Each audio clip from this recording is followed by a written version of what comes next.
I will report on the Monday Mystery movie at Regal from this last week. I hadn't been to one in over a year. The last one I saw was Sisu. So, but I mean, I have the week off, so I had to go check out the movie at the theater. Terry joined me, and it turned out to be Fly Me to the Moon, directed by Greg Berlanti. And so this stars Scarlett Johansson. She plays Kelly Jones, who's this marketing con artist, basically, and she's recruited by the government, particularly Mo, played by Woody Harrelson, to help with the Apollo mission's publicity leading into Apollo 11. The head of the mission is Cole Davis, which is Channing Tatum's character, and they develop this sort of will they, won't they type of romance, considering they're like in direct competition with each other, but they're also attracted to each other.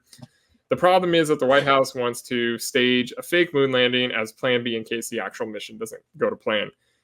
Supposedly Chris Evans was supposed to play the lead in this, which would have been cool, but Tatum is hilarious. Like his comic style is really bizarre, but it works here. And I would have never guessed that he would play like a top guy at NASA, but he's a genuinely really good actor, and the movie doesn't take itself seriously enough to really make it matter that he doesn't really fit the part.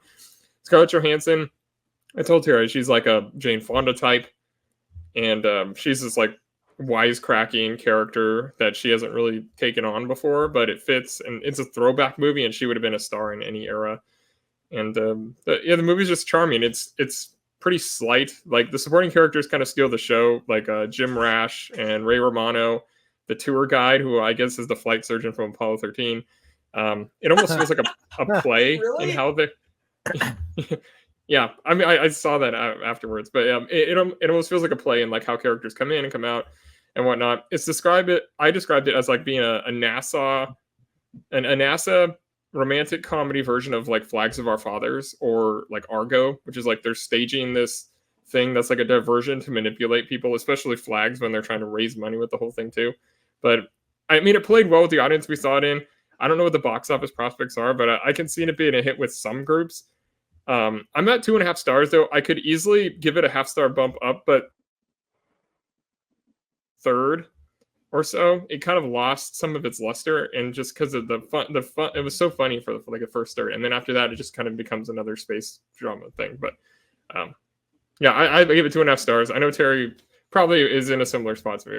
What do you think? Yeah, I gave it that extra bump. I put it at 3 stars. I felt like the romance wasn't necessarily needed for the movie to work, but it was there. But it kind of felt like it took you out of everything else that was happening. Woody Harrelson, like knowing Woody Harrelson and then being like, oh, but he's an undercover like government official, is like, I mean, sure, nothing would surprise you with Woody Harrelson. But yeah, Channing Tatum, Scarlett Johansson, they're the ones that make this movie happen. They're pretty amazing. And yeah, you just blew my mind that flight surgeon is the tour guide guy. That's wow. But yeah, no, it's a fun movie. Like you said, it's charming. That's like the perfect word for it. And yeah, 3 stars. It was a fun movie. There's nothing really that consequential about it. The space scenes are really well shot. The soundstage is beautiful. Like it's a well-made movie for sure. Yeah, this is going to be like a total middle of the road. Like it's going to have like a 70% on Rotten Tomatoes. It's going to have like a reasonably high audience score, and it's going to have like a surprisingly decent opening weekend. Like it's totally like a middle of the road entertainment, perfect for the middle of the summer kind of thing. Sneaky MVP of the movie is Ray Romano. Like he sneaks up on you. You don't expect it, but he's yeah. Yep. Nice.